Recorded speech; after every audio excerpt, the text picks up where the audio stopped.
Je m'appelle Emmanuel Verdun et le 23 mars 2012, j'ai porté plainte avec constitution de partie civile auprès du parquet de Paris contre Jack Lang, François Hollande et Pierre Moscovici pour viol en réunion sur mineur, donc à savoir ma fille Laurine, âgée au moment des faits de 4 ans et demi. Un juge parisien a été saisi de l'affaire, donc depuis le 23 mars 2013, mais à ce jour, on peut dire que tout est fait pour étouffer cette affaire. I remember lots of strange abuse happening at these strange gatherings, almost like parties for them. And how old were you? Below the age of 12. As a child, I also experienced ritual abuse at camp.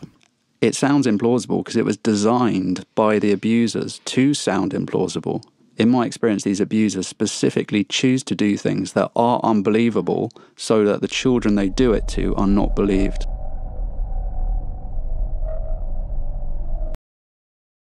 Salut tout le monde, j'espère que vous allez bien, moi ça va. Je vais vous raconter une histoire qui m'a semblé très similaire à ce qu'ont vécu les victimes. Je connaissais déjà les francs-maçons, voilà. Mais ce que je vais vous raconter là, je savais vraiment pas parce que je n'en ai jamais entendu parler. Je me baladais sur TikTok et je suis tombée sur ça. Une top modèle violée sous hypnose dès l'âge de 2 ans par les hommes les plus haut placés de ce monde, qui est Karen Mulder.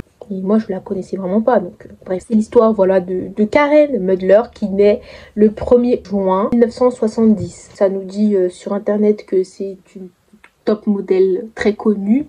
Elle a tout pour elle. Donc, elle était destinée en fait à réussir. Elle est grande, elle est super belle. Elle a les cheveux blonds, elle a les yeux bleus. Elle fait partie des standards de beauté à cette époque-là. Par la suite, elle défile pour les plus grandes marques. Donc, Chanel, Dior, Yves Saint Laurent, Dolce Gabbana. Toutes les jeunes filles de son âge rêvent d'avoir la même vie qu'elle. Elle pose pour des magazines dont Vogue, Cosmopolitan, Marie Claire, Le Figaro. En 2000, elle fait partie des anges Victoria's Secret. Durant l'année 2001, elle porte plainte contre les dirigeants d'élite. Elle l'accuse de... Voilà, je vais pas vous dire le mot, sinon on va me bannir. L'année d'après, donc en 2002, elle est invitée sur le plateau de Thierry Ardisson. Si vous ne le connaissez pas, c'est un présentateur. Je savais pas qu'il avait un plateau. Donc elle est invitée pour une interview. Elle avoue que son père a abusé d'elle sous hypnose. Elle confesse par la suite qu'elle a été abusée de la même manière par le prince Albert II de Monaco. Pour vous donner mon avis, je la crois sur parole. Je pense qu'elle a fait ça pour révéler au monde entier qui sont ces personnes qui contrôlent le monde. Après, ils l'ont mis en hôpital psychiatrique pour ne pas qu'elle parle. Ça s'est quand même ébruité et je suis vraiment contente qu'elle ait fait ça. Parce que c'est très grave ce qui se passe. Je sais que c'est lâche de penser comme ça, mais moi, les victimes, je les crois sur parole. On en a entendu beaucoup des affaires comme ça, et vous-même, vous savez qu'en France, les abus, tout ça ne sont jamais condamnés. Et je compte même pas les victimes qui n'ont rien dit. Je ne compte même pas les affaires qui sont classées sans suite. Donc, comme je vous ai dit, cette affaire m'a fait penser aux francs-maçons. Ça commence par de l'inceste. I was chosen to be in it because I was born into a multi-generational incest-based family. My father had been sexually abused and ritually abused. My mother had been sexually abused. My grandfather ran a Blue Masonic Lodge. And so the multi-generational aspect of that abuse being passed down from generation to generation.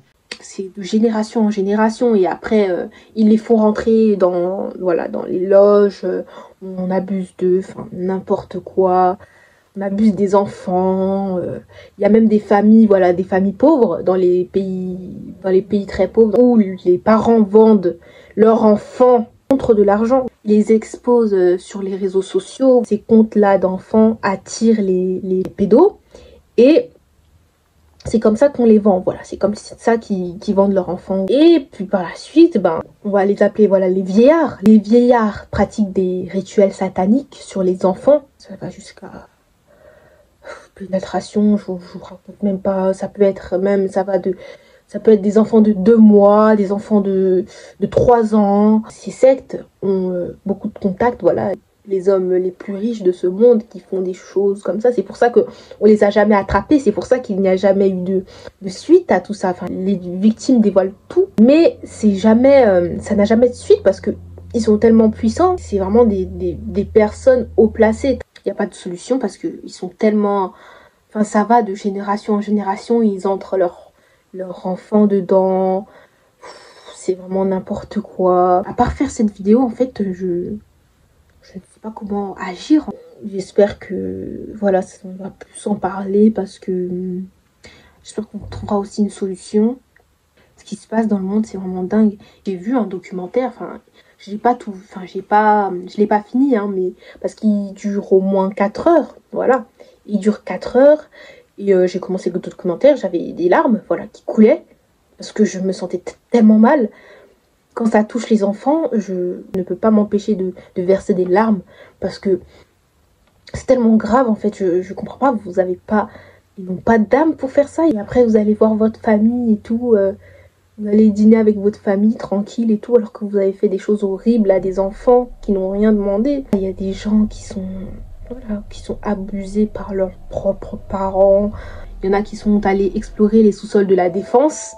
Et ils ont trouvé des indices, voilà, du sang. Il y a eu des rituels qui se sont passés. Déjà, quand tu vas à la Défense, c'est gris, voilà, le temps est gris. Il y a un quartier d'affaires, voilà. Il y a les PDG, voilà, il y a plein de magasins et il y a des gratte-ciel. Après, je sais pas vous, mais moi, quand je vais à la Défense, je suis pas bien. Enfin, je sais pas, j'ai toujours ressenti un truc là-bas. Enfin, même quand j'y suis allée, ces vacances d'été. Et quand j'y vais, c'est juste parce que je dois passer par là. Mais sinon, rester à la Défense, non merci.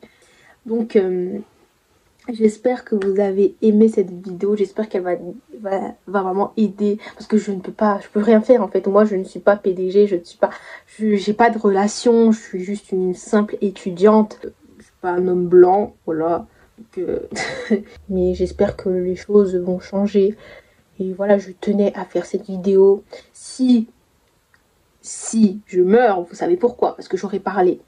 Et en plus, il y en a un qui a parlé et qui est mort juste après. Je vous fais de gros bisous. N'ayez pas peur pour autant, hein. Moi, je fais cette vidéo, mais je sais que, en vrai, au moins j'ai parlé. Voilà. Bisous. J'ai indiqué que elle avait été, en plus de La Roche-sur-Yon, abusée à Paris, dans une péniche, amarrée dans le 16e arrondissement, proche de l'Assemblée nationale.